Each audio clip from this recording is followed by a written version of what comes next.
In the 1950s, Macon, Georgia, was a place where everyone knew everyone. It was a town where neighbors waved to one another, where children played in the streets, and where a handshake was as good as a written contract. Macon was a tight-knit community, built on tradition, respect, and old-fashioned values. It was the kind of town where life moved at its own slow pace. There were no big city distractions. No sirens wailing through the streets. Here, the most important thing was knowing who lived next door. Everyone had their place in this town, and everyone played their part. But just beneath this peaceful exterior, there was a secret waiting to be uncovered. Anjette Lyles was more than just a restaurant owner. She was the beating heart of Macon, a woman whose warmth and hospitality were as well known as the food she served. To everyone who walked through her door, Anjette was a friend, a confidant, someone they could rely on. Her restaurant was a gathering place, the sort of place where stories were shared over a hot plate of fried chicken, where gossip flowed just as freely as the sweet tea. But Anjette's charm wasn't just about good food. It was about the way she made everyone feel special, the way she remembered details about your life, the way she made you feel like family. With her blonde curls and infectious smile, Anjette was the kind of woman who had the town wrapped around her finger. It wasn't just her cooking that kept customers coming back, though. People came for Anjette herself. Her laugh was contagious, her presence magnetic, and she seemed to know how to make everyone feel important. That's why the community loved her so much. But underneath the warmth and charm, there was more to Anjette's story than anyone knew. Behind closed doors, things were far from perfect. Her personal life was filled with complications, struggles that would soon explode into something far darker. Anjette's life wasn't as sweet as the tea she served. She had been married before, but those marriages had ended in failure, leaving her with a string of broken relationships. Yet, she continued to project the image of the perfect wife, the perfect mother, and the perfect businesswoman. No one knew what was happening behind the scenes of Anjette's charming life.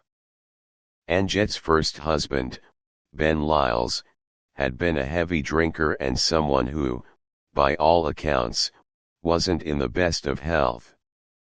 Still, no one could have predicted the shocking events that would follow. In May of 1951, Ben suddenly became gravely ill. Doctors diagnosed him with encephalitis, a brain infection. But what followed was far more chilling. As he lay dying, Ben's symptoms grew stranger. Blood came from his mouth, and his body swelled uncontrollably. It was the kind of illness that left everyone baffled. And when Ben died, it seemed like a cruel twist of fate. Anjette was quick to talk about the insurance money she received from his death, though an odd thing to focus on in such a tragic moment. Ben's death left the community questioning whether there was more to it. Anjette didn't seem to mourn the loss of her husband. Instead, she turned to the business she'd inherited from him, and soon after, she was back in charge of the restaurant. Anjette's second marriage was just as short-lived as her first. Buddy Gabbard, a military veteran, seemed like the perfect match for her, but their marriage would quickly take a dark turn. Just 6 months after their wedding, Buddy fell ill in a mysterious and disturbing way. Buddy's condition deteriorated rapidly. His body swelled, his face turned purple, and he suffered constant pain. He asked everyone to let him die, unable to bear the agony any longer. And soon, he did. Once again, Anjet showed no outward signs of grief. She didn't seem to mourn Buddy's death. Instead, she quickly mentioned the insurance money he'd left behind, just as she had with Ben.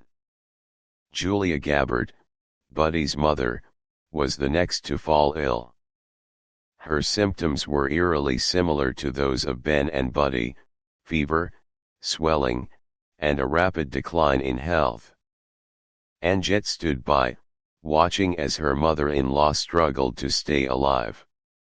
In September of 1957, Julia passed away, and once again, Anjet remained strangely unaffected.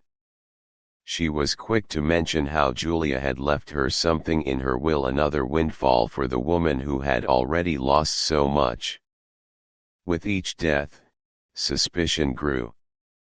Anjet's involvement in these mysterious deaths began to come into focus. But no one could have imagined the shocking truth that would soon come to light.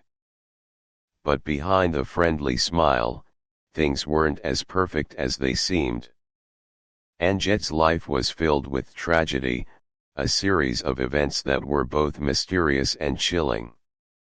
Her first husband, Benjamin Lyles, was a heavy drinker, a man whose life had been marked by struggle and excess. Despite their troubles, Anjet and Ben ran their small, local restaurant together for years. They were a team, or so it appeared on the surface. But, in May of 1951, something strange happened, something that would set the stage for the tragedies that would follow. Ben, without any warning or explanation, sold the restaurant for just $2,500, a fraction of its true value. No one knew why. Anjet was shocked, as were the people in town who had relied on the restaurant for years. It was a deal done in secret, and no one saw it coming. Shortly after selling the business, Ben began to feel increasingly unwell. It started with severe headaches, and soon, his symptoms grew worse. He bled from his nose and mouth, a terrifying sight for anyone who saw him. The doctors couldn't explain it. They eventually diagnosed him with encephalitis, a brain infection, but something about his sudden, violent decline raised suspicions. Ben died in 1951, his body ravaged by the mysterious illness. Doctors had their diagnosis, but there were whispers. Whispers that perhaps there was more to the story. Yet, Anjet seemed unmoved. No tears. No public mourning. She simply carried on with her life. Anjet took control of the restaurant, just as she had before, without missing a beat. She continued to charm customers with her infectious smile, running the business with the same energy and warmth that had always defined her. But there was something cold behind her smile, something unsettling about her lack of grief. And then there was the insurance money. Anjet wasted no time in letting people know how thankful she was for the payout from Ben's death. To her, it wasn't about loss, it was about what was gained. And with that money, she did what any successful businesswoman would do: she bought the restaurant back in 1955 and reopened it as Anjet's. Life, it seemed, moved on. In 1955, Anjet married Buddy Gabbard, a charming military veteran. Their romance was swift and passionate, the kind of whirlwind love story that captivated the entire town. Just a year later, they were married. But their happiness would be short-lived. By June of 1956, Buddy began to show strange symptoms. He developed a rash that covered his body, his appetite disappeared, and his limbs swelled. Pain racked his body, and his once energetic spirit seemed to fade with each passing day. He begged those around him to let him die, unable to bear the torment any longer. As the days went on, Buddy's condition worsened. His body swelled, and his breathing became labored. In December 1956, just 6 months after their marriage, Buddy died. Once again, Anjette showed no visible grief. She was quick to mention how thankful she was for the insurance payout Buddy had left behind, a statement that felt more like a business transaction than a loss of a loved one. As if the deaths of her 2 husbands weren't enough, Anjette's mother-in-law, Julia Gabbard, began to show signs of the same mysterious illness that had claimed both Ben and Buddy. Julia's symptoms mirrored those of her son, Buddy, and her former son-in-law, Ben. The same fever. The same bloating. The same pain that seemed to be draining the life from her. It was a sickness that no one could explain, and once again, Anjette watched silently as someone close to her suffered. In September of 1957, Julia passed away. Once again, Anjette showed no signs of mourning. She seemed almost indifferent to the death of her mother-in-law. Her only concern appeared to be the inheritance that Julia had left her. With each passing death, the mystery deepened. People began to wonder if there was more to these tragic events than met the eye. But no one could have imagined just how far the darkness in Anjette's life would go or what secrets she was hiding beneath her perfect smile. Then, in August 1957, tragedy struck again. Anjette's mother-in-law, Julia, had always been a part of her life, quiet and reserved, but always there. But in the summer of 1957, things took a sudden and unexpected turn. Julia began complaining of chills, and before anyone could understand what was happening, her body started to swell uncontrollably. Her skin turned purple, and her condition worsened rapidly. Doctors struggled to figure out what was causing this sudden decline, but the diagnosis remained unclear. They couldn't save her. In September 1957, Julia passed away. Once again, Anjette appeared unbothered by the loss. She moved through the funeral preparations with a calm, almost detached air. She greeted mourners with the same smile she had worn every day. No tears, no sign of the grief one might expect from a daughter-in-law at such a loss. At the funeral, Anjette claimed, "Do you know that sweet woman included me in her will?" The statement seemed odd to those around her, almost inappropriate for the occasion. But Anjette didn't seem to care. The funeral was simply another event, another occasion to show her charm and collect what was rightfully hers.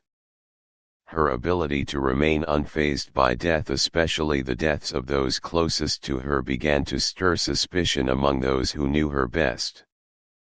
Anjette's heart was apparently stone cold, but her actions would soon raise questions about what was really going on behind the scenes. Not long after Julia's death, Anjette's daughter, Marcia, started showing signs of illness. A cough, a fever, nothing out of the ordinary at first. But soon, her condition took a turn for the worse. Marcia's fever spiked dangerously, and the once lively child became a shadow of herself. But Anjette's reaction, or rather, her lack of reaction, was what really alarmed those around her. She seemed eerily calm, as though she had already come to terms with her daughter's impending death. When the nurse tried to reassure her, Anjet merely nodded, as though she knew exactly what would happen next. Marcia died in April of 1958, and once again, Anjet showed no signs of grief. Her words, when she spoke of her daughter's passing, were chilling. "I'm just glad my little girl was insured." The lack of emotion was staggering.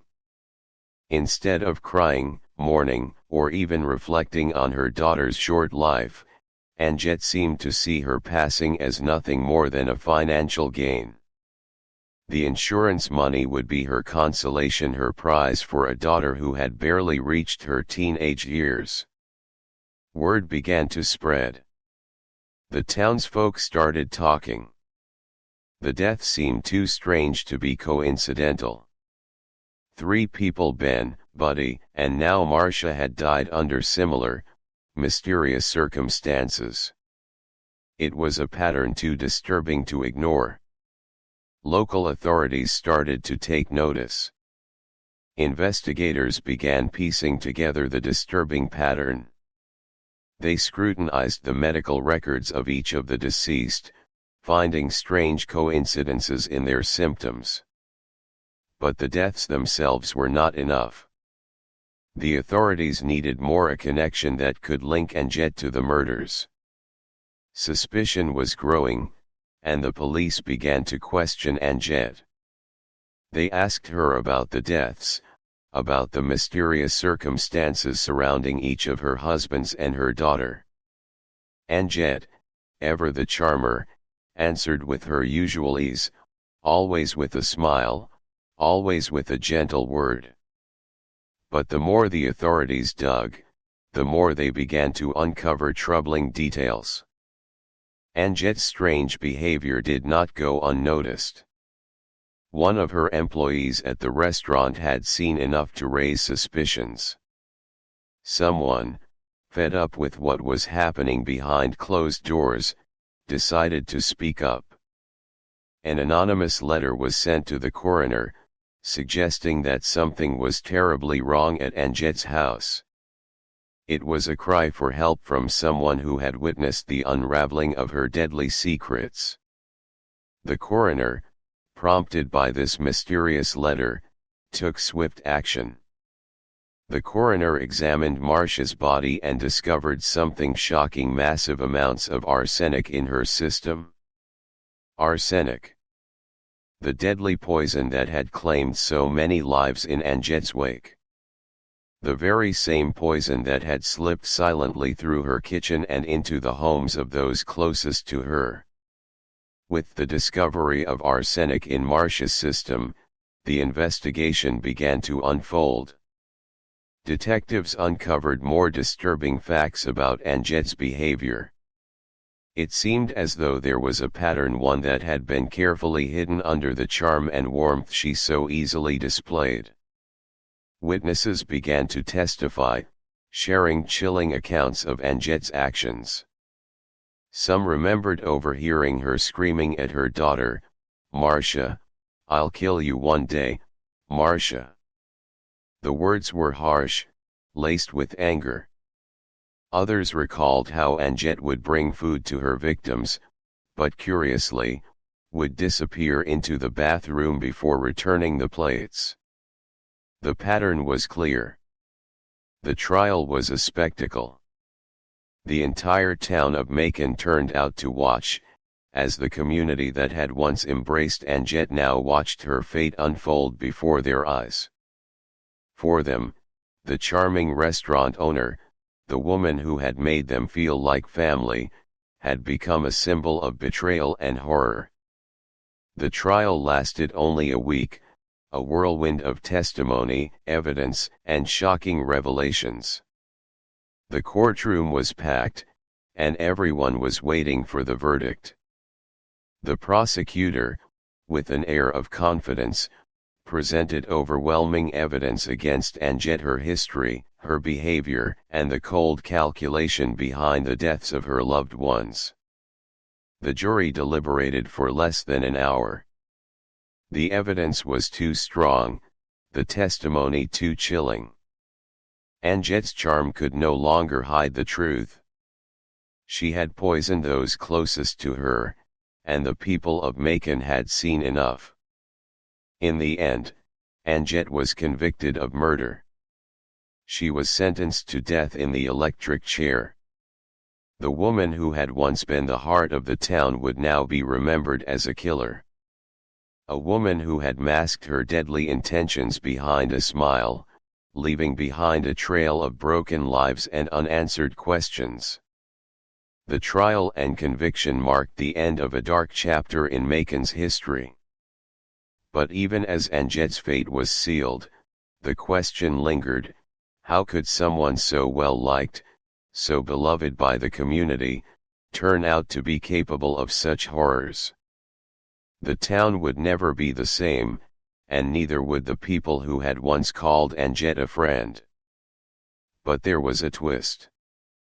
Despite her conviction, despite the overwhelming evidence, the city leaders of Macon couldn't bear the thought of executing a white woman. In the deeply segregated South of the 1950s, race played a crucial role in determining justice, and Anjet's case was no exception.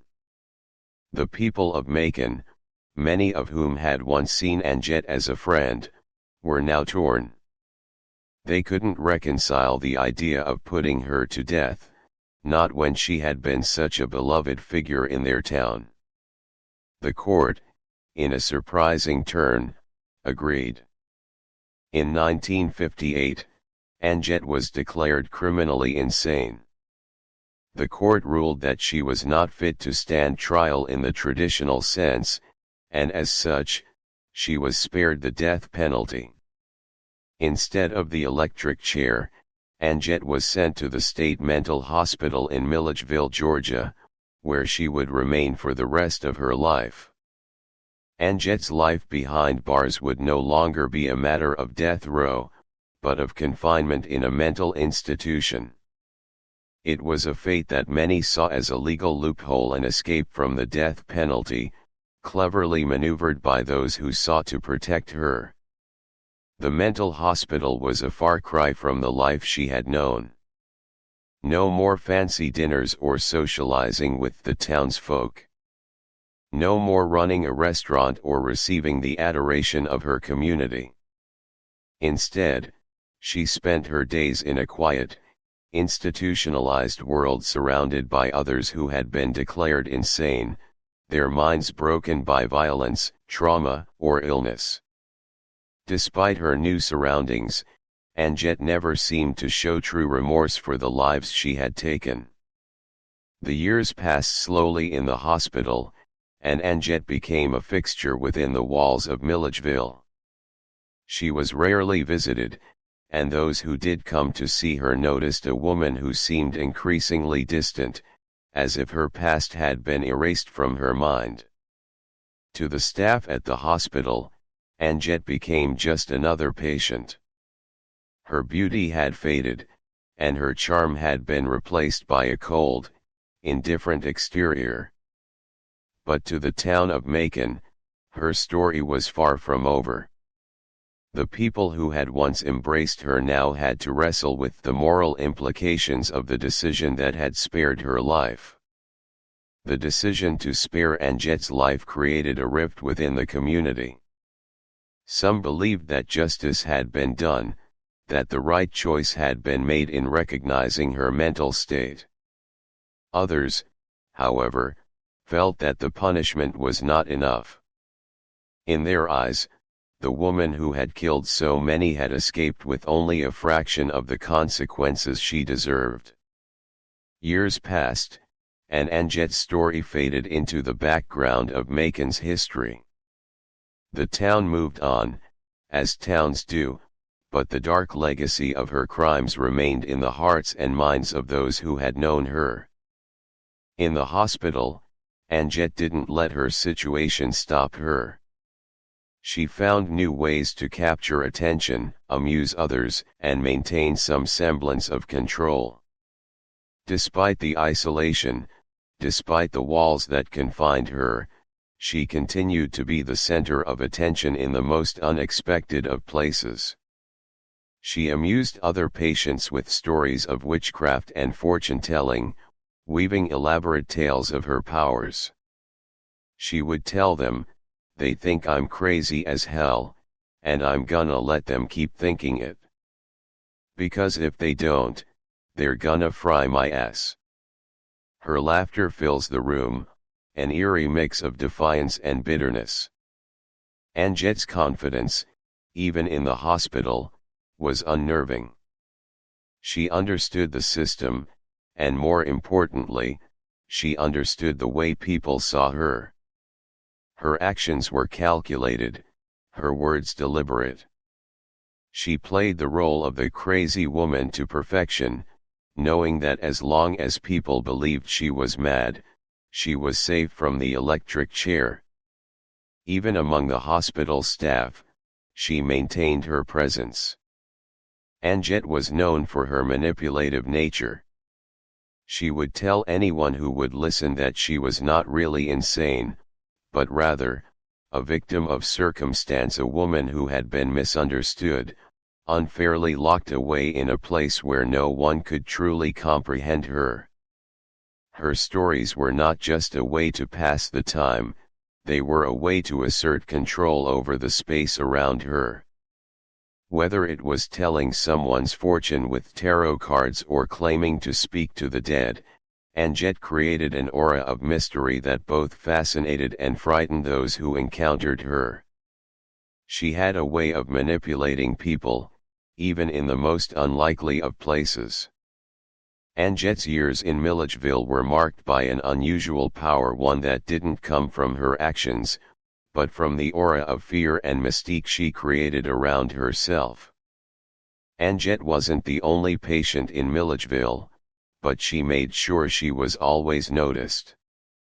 Whether through her behavior, her stories, or her quick wit, she commanded attention in a way that the other patients never could.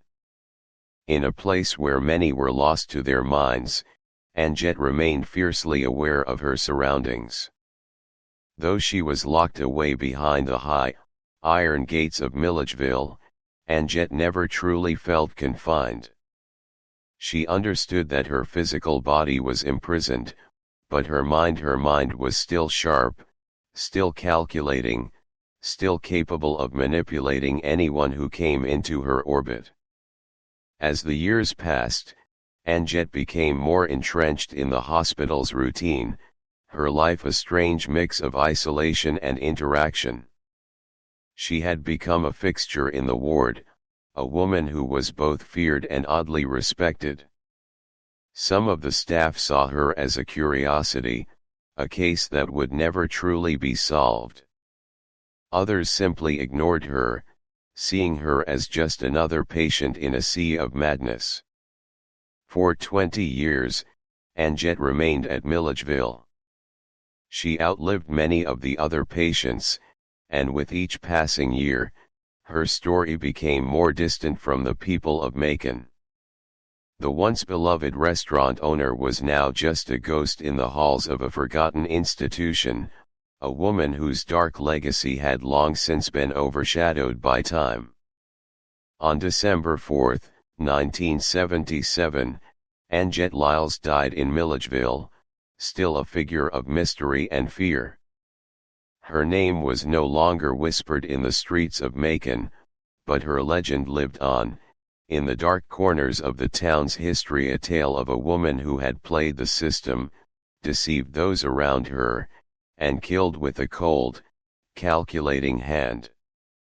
Anjet Lyle's story is one of tragedy, deception, and a community's disbelief. She was a woman who used charm and manipulation to cover her dark secrets. Her smile, her kindness, and her unwavering confidence were the perfect masks for a mind capable of something far more sinister. For years, Anjet was the picture of normalcy. A mother, a wife, a businesswoman, her life seemed like the perfect image of small-town success. But behind closed doors, a darkness lurked.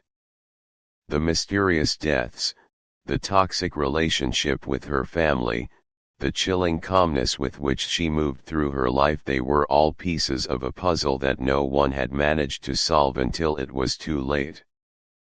But in the end, the truth came out. The investigation, the trials, the court testimonies, each piece of evidence unveiled the horrifying reality of what had truly happened. Her victims, from her own daughter to her mother-in-law, all fell prey to her deadly poison, arsenic, a substance that had quietly slipped into their lives, undetected until it was far too late. Even now, more than half a century later, the memory of Angette Lyles still haunts the town of Macon.